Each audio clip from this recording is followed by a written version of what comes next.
Welcome to the Anchor Your Retirement podcast. I am your sniffly, slightly congested host, Barbara Gullen, hanging out with my buddy and pal, Tony Shore. How you doing, Tony? Also sniffly. Also Yes, going through the Kleenex like a madman with this tis the nose. season. Yeah, Tis in the season. Minnesota in January, you pretty much just deal with runny nose, and that's what And I'm dealing with. February. And we're And in February February. now. We are in February. It goes by so fast. I'm a month behind. Yeah, January took forever to get through. And February seems like it's flying by. So That's true. It are did you go a team little slow. Super Bowl or team Olympics? I have to ask. Well, I will be honest. I'm a big football guy, so I will watch the Super Bowl, but I don't really care about either team this year. So Agreed. I love the Olympics, Mhm. and I love a lot of what's going on. We have my hometown now for the last Yes. 28 years has been Stillwater, Minnesota. And my wife, when she was she went to high school here. I was from another town in Minnesota. She was on the cross country ski team, or they call it Nordic skiing. All three of my children were on the Stillwater cross country ski team, and the USA Olympic gold medal winner for cross country skiing the last few Olympics is Jesse Diggins, who was in the same program with the same coach. Oh, how exciting is that? Yes. So we have two Olympic gold medalists from Minnesota in skiing, one in downhill and one in cross country. Yes. But cross country skiing, Nordic skiing, I don't know why anyone would want to do that. It is very hard. It's not fun It's an like incredible downhill. workout. It's an incredible workout. You have to be in great shape to do it. Mhm. And I really admire people who do it. I've tried it. I did it once in my life, and I just said no. I'm done. That's a hard pass. But yeah, I love the Olympics. I love Winter Olympics especially. I love the figure skating. There's that guy now who can do a quad. He does like 4 of them in his presentation. In one presentation,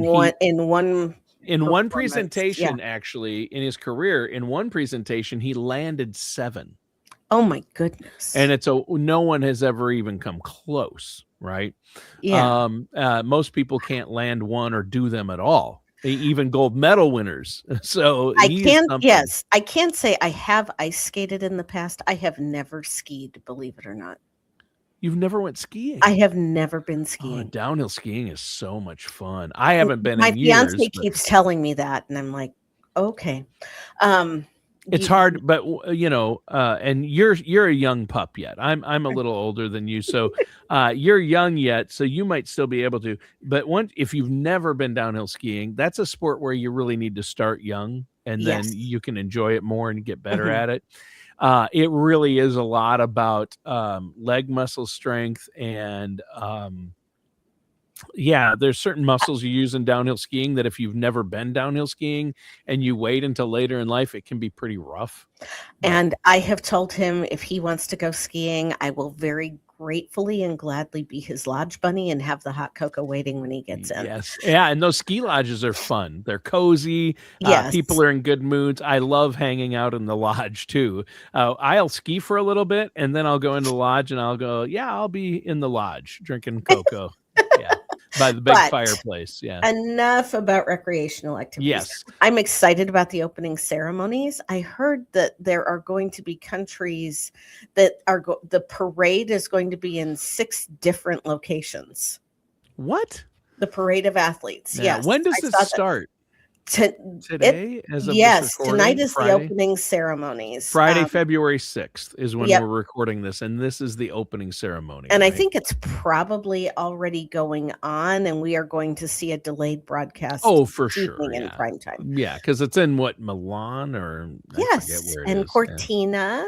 Milan and Cortina, yeah, that should be really neat. I love it, Italy, and I love that.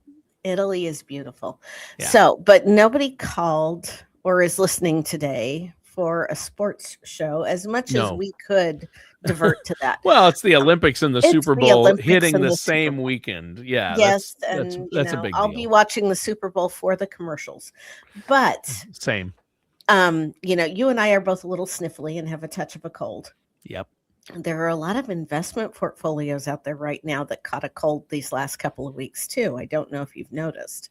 I noticed. It Yeah, I is noticed. earnings season, and even though we talk about the S&P 500 We do. being 500 of the largest US based companies, that much is true. But that doesn't mean when they are calculating the value of the S&P 500 that every company gets equal representation. Not even close. No, the Yeah. S&P 500 is a weighted index, which means that the larger the company is, the greater the influence it has on the outcome of the S&P 500. Right. So what happens when NVIDIA, which was the leader of the AI boom, has a bad earnings situation? And I wouldn't even, I guess in our perspective, it's bad. It wasn't as optimistic as everybody wanted it to be. And maybe it's a little bit more cautious. Yeah, bad isn't a good word, because the stocks have been up and they're still doing well, the stock market. But and let's remember, it wasn't too long ago that NVIDIA had a 10-for-1 split when it was trading around $1,000 a share. Yes. And that even, yesterday it closed somewhere in the 170s. So even if you owned one share that split for 10, you're still up 70% from where you were with that split. Wow. Yes. That's pretty huge. I mean, NVIDIA has just been a great investment. But right now, it has been. people who's looked at their portfolio balance a month ago, and a lot of people with 401ks and things, they might have a lot of NVIDIA, right? They might, because it has been the darling of the market right now. And, everybody's like, you can't go wrong with tech. You can't go wrong with AI. You can't go wrong with NVIDIA. And NVIDIA was the leader of the pack with the chips that could handle a lot of this AI technology. There are other competitors on the market now, which is giving NVIDIA a bit of a run for their money. And okay, I'm going to giggle a little bit and rabbit trail. You chased the dog out of the studio before we started recording. And I just saw the cat walk behind you. I know. For our viewers out there, I saw that too. I was trying to, I hope no one notices. The cat has been walking back and forth. Yeah. And it is the one, it was the one with the blue eyes that went by.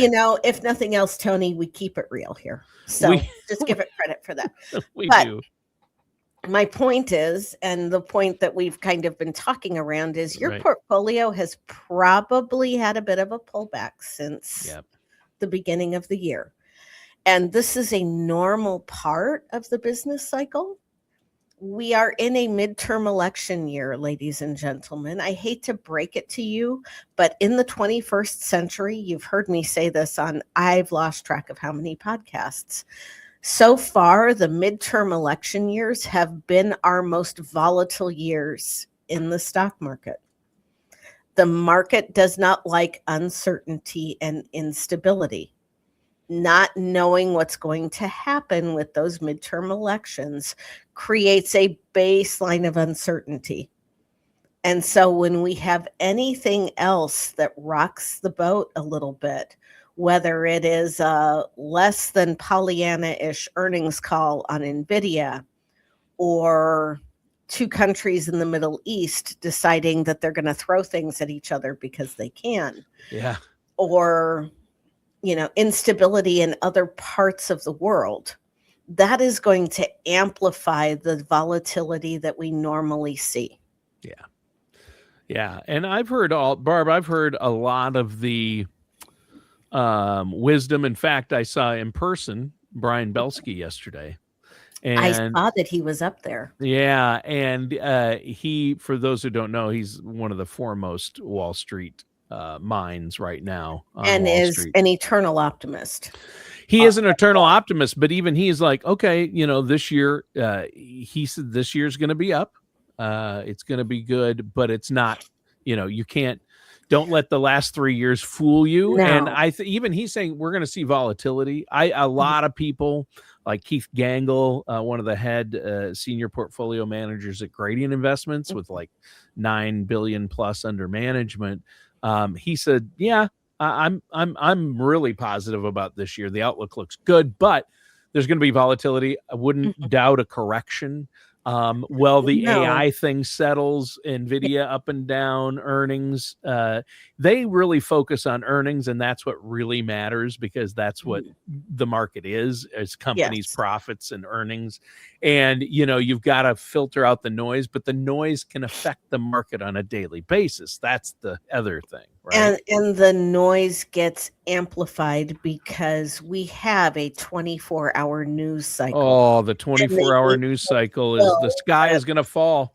They do. And, they need to fill that space, and they can't fill it with unicorns and rainbows, because then we all go outside and enjoy ourselves. Right.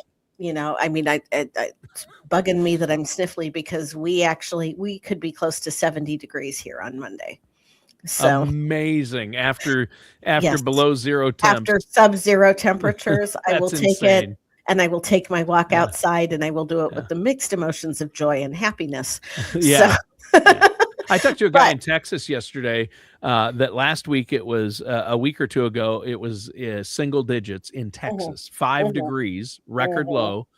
And this coming week, it's going to be in the 80s. I believe from that. 5 degrees to 80 degrees. Right. That is insanity. Anyway, go ahead. Sorry. But, we're talking about temperature swings. We're going to see swings in the market this year too. Yes. Hopefully not quite that crazy. Right. But I hope not. Well, but it is not unusual. In fact, it's fairly normal, even in a year where the market is up, where we have a period where we have a pullback. We had it last year when there was all the saber rattling about tariffs. It's a normal part of the business cycle. People and industries and traders take their profits, and then they turn around and they reinvest it. But if you're looking at the earnings and your underlying earnings are sound, you ride the wave. The professional traders and the professional people who do this all day, every day for a living are counting on your emotional panic selling to be able to go in and do some bargain hunting. Well, and that's good. You need to work with professionals in a team, and this is where DIYers a lot of times fail, because they see the market drop yesterday, so they sell. Yeah. Well, and when they should be buying, right? Right. And I actually was teaching a class last night, and we were talking about that. Me, I would rather sit in front of a small group of people and actually teach them about something than be in an environment where I feel like I'm selling. I don't see myself as a salesperson. I see myself as a solutionist. So, when I can actually empower somebody with that knowledge to understand what's going on and to encourage them to not get caught up in the chicken little mentality of, there are clickbait headlines all over the place about, is the AI boom over? No, it isn't. Oh, no, not by a long shot. And it's not a bubble. It's will it even out and spread out a bit? Will the focus maybe spread out? Yeah. And that's actually probably healthy.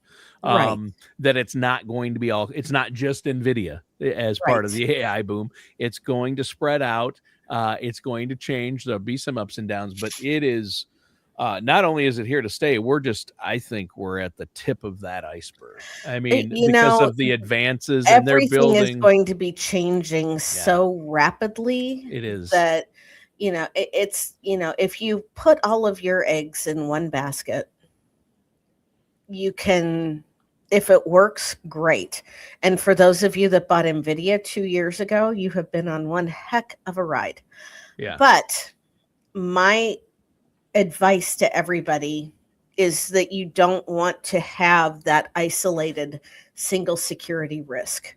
You don't want to be caught in a place where you are going to create problems for yourself if that one stock catches a cold, or if you are in a place where you're overly weighted, if your portfolio has a measurable percentage, easy for you to say, in one specific stock, you are taking much more risk than somebody who has a portfolio in diversified stocks. And I'm talking about diversified sectors. Now, I'm going to give my little disclaimer here. I'm not giving anybody specific investment advice while we're talking about this. I don't know your unique circumstances. And if you have questions, you need to talk to your advisor. If you don't have an advisor, you need to find a fiduciary like myself who can guide you through this process. Yeah, exactly. And that's you don't want your portfolio to catch a cold like Barb has. Yes, sorry about that, folks. No, that's fine. I mean, obviously, we're all concerned. I mean, most people have most of their retirement funds in the market one way or the other, whether it's with their TSP or their 401k, 403b. Right. And for people who IRA. work for larger companies, a lot of those larger companies, when they are matching 401k funds, they are matching it in company stock. So you can very easily become top heavy in your company with one company, yes, and not even realize that you're doing it. Especially if you work for a publicly traded company or right, a large company. I grew up in Minnesota, 3M, big employer, big company. 3M, they make your Scotch tape, they make your yellow sticky pads, they make everything, right? Well, many moons ago, I worked for PNC Bank, and my 401k matching funds were in PNC stock. Yeah, a lot of people had stock options, employees with 3M, at least when I was growing up in the 80s, 90s. And it is interesting because a lot of them had all their money in 3M. And you never want to do that. As much as you love a company or as well as it's done in the past, a lot of people who worked for Kodak in Rochester, New York, had all their retirement funds in Kodak stock. And if the ones that retired, well, Kodak was still on top, great. But the ones, but if they kept it and didn't sell it or diversify, they were in real trouble. They were, Fun fact, Knoxville, Iowa has a 3M plant. Oh. And at least it used to when I lived there. They're all over the place. Yeah. They made Post-it notes there. Yeah. Yeah, isn't that funny? They were like the new invention when I was in elementary school. So people always wonder, what does 3M stand for? Minnesota Mining and Manufacturing. Or Post-it notes. Anyway. Or Scotch tape. Yes. But, all of this, I guess we can button up this podcast and land the plane to say this is not a year to be the do-it-yourself investor. This is not the year to go at this without an extra set of eyes and some help. You've probably made a tremendous amount of money in your retirement accounts over the last 3 years because of the double-digit returns that we have had positively in the S&P 500. Now might be a time to do some rebalancing, make sure it lines up with your risk, and to try to shore up your portfolio to get ready for the volatility in those choppier waters. Yep. And that's exactly what people need to do. But don't go it alone. Work with a trusted financial professional who's a fiduciary, who's going to look out for your best interest. And then as you get nearer and nearer to retirement, you got to look at, okay, am I truly balanced? And that doesn't mean just 60-40, the old rule. That means, hey, do I have money that's principal protected? Do I still have enough in growth? Do I have all my eggs in one basket? Where am I allocated? You have reports that you'll run, which will show people, here's where you're at. It doesn't even come close to your personal risk tolerance, Right. So you might want to adjust that. And Barb, I love that that's what you do and you help people with that. How can our listeners out there set up get that second opinion on where they're at and get a plan in place? You can always reach out to us at our website, which is bgwealthmanagement.com. You can call our offices at area code 913-553-6222. And when you call, if you want to seek out new information and learn, you can find out when we're offering one of that next round of educational classes.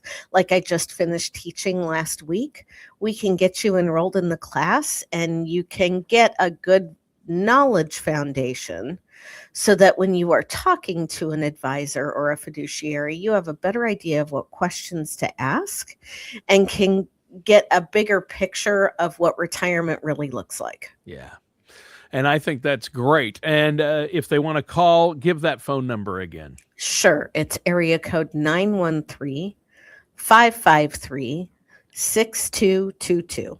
All right. Or go to bgwealthmanagement.com. As you mentioned, Barb, a lot of great resources on that website, and you can contact and set up that no charge, no obligation consultation right there. Barb, great topic. Thanks, Tony. Does your portfolio have a cold? Find out. Pick up the phone. Give BG Wealth Advisory a call. And Barb, hope that you can get rid of that cold soon. Me too. And I hope you're feeling better. Although you've got a better radio voice right now than I do. So yeah, well, it's off and on, but yeah, I'm still a little bit. Every morning I wake up. By the time I'm done with the day, I'm usually pretty good. But yeah, still got the sniffles. So the weather's warming up here as well. So hopefully the warmer weather will get rid of that. So yes, and at least you can watch your quarterback from last year at the Super Bowl this year. Okay, let's not rub it in. We're done with the sports talk right there. All right, thanks, Barb, and listeners and viewers. Thanks for tuning in. That does it for today's episode of Anchor Your Retirement with our host, Barb Gullen. We'll see you soon. All right.